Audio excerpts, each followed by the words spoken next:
Բարձր, շատ բարձր էր բաբախում ֆուտբոլասերների զարկերակը մեծ մոսկովյան Վիդնոյ քաղաքի Մետալուրգ մարզադաշտում, որտեղ ընթանում էր Ռուսաստանում բնակվող շահումյանցիների մեր վերածնունդը համայնքի նախաձեռնած Շահումյանի գավաթ 3 ամենամյա ընկերական ֆուտբոլային մրցաշարը։ Շահումյանի շրջանի Վերին-Շեն, Կարաչինար, Հայ-Պարիս, Գյուլիստան, Խարխապոտ, Շահումյան Մոսկվա, Ներքին-Շեն և Էրկեչ բնակավայրերը ներկայացնող 8 ֆուտբոլային թիմերի մասնակցությամբ։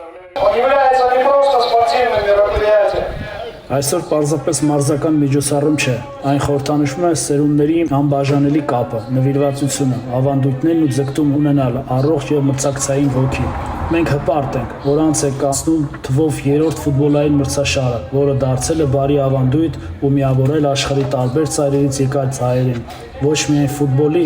այլև բարեկամության փոխադարձ հարգանքի, մեր ընդհանուր պատմության ու արմատների հանդեպ սիրո շուրջ։